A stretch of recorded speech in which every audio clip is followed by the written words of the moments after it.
वो अजामिल पंडित जी कैसे हैं? वो अजामिल पंडित जी भगवान का भजन करते हैं, कथा पूजा पाठ सारी व्यवस्थाएं। और महाराज एक दिन उन्होंने क्या देखा कि एक जो है कोई सुंदर स्त्री निकल करके जा रही, तो पंडित जी ने उसको देखा, उसने पंडित जी को देखा, तो पंडित जी ने विचार किया, बोले अभी तक हमारा विवाह नहीं हुआ, इस देवी के संग विवाह कर लें। महाराज उस वैश्या के साथ पंडित अजामिल ने विवाह कर लिया। ये पंडित जी रहने वाले कहाँ के हैं? ये पंडित जी रहने वाले महाराज कानपुर के। कान को जो ब्राह्मण परिवार में इनका जन्म हुआ है, इसलिए इनका नाम है अजामिल पंडित। और वैश्या को ला करके घर में रख लिया।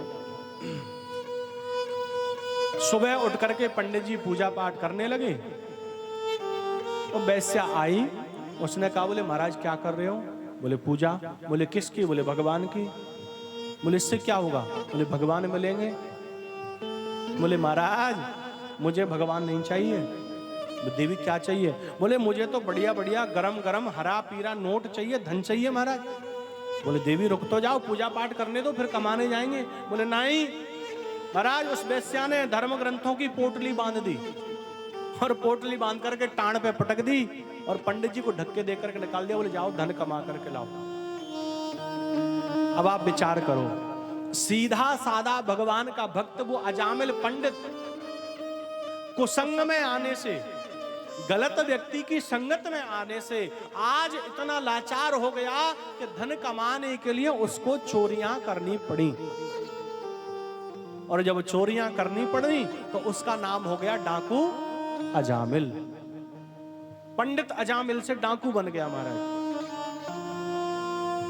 अजामिल तो डाकू बना सो बना, लेकिन सुखदेव भगवान कहते हैं, बोले राजन भगवान का एक और भक्त था, वो भी डाकू बन गया। उस डाकू का नाम था गोवर्धन डाकू। ये कब की कथा महाराज? ये तो अभी कलयुग की कथा है। वो गोवर्धन डाकू रहता था गिरिराज जी की तलेटी गोवर्धन वृंदावन में। एक दिन ऐसी ही कथा हो रही थी, तो उसके पिताजी ने उनको बताया था, बोले बेटा अगर कहीं कथा हो रही हो, सत्संग हो रहा हो, अपने कानों को बंद कर लेना। बोले क्यों? बोले कथा सुनोगे तो परिवर्तन आ जाएगा, चोरी करना भूल जाओगे। लेकिन उसने विचार किया, बोले पिताजी ने कहा तो बोले कोई बात नहीं। वो गोवर्धन डाकू एक दिन निकल करके जा रहा था, गिरिराज जी की तलेटी में कथा हो रही महाराज। उसने अपने कान तो बंद किए, लेकिन कान बंद किए, एक दिन हवा का झोंका आया तो थोड़े से भगवान की महिमा उसके कानों में चली गई। बोले वो मोर मुकुट वाला, वो बंसी वाला, उसकी जो मुस्कनियां है, वो मंद मंद मुस्कनियां कितनी प्यारी लगती है।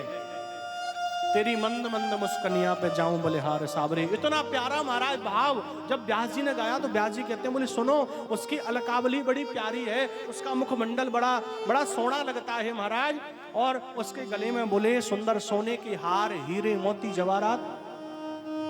इतना जब सुना तो कानों से उंगली हटा ली, बोले इसका एड्रेस पूछो कहां मिलेगा।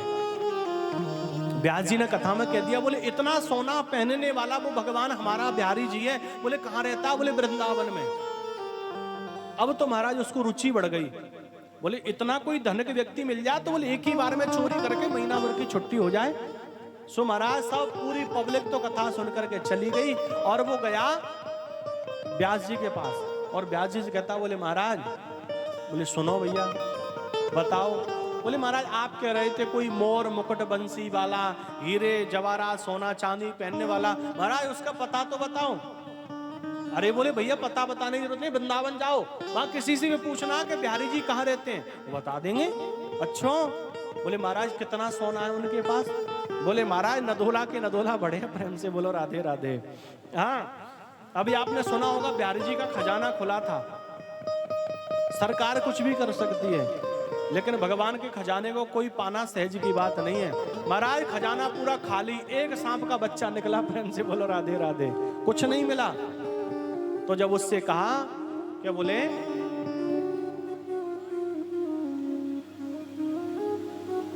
महाराज अब जो है उस गोवर्धन ठाकुर ने सुन तो लिया, उसने पूछा, बोले महाराज वो मिलेंगे कहां? बोले वहीं मिलेंगे।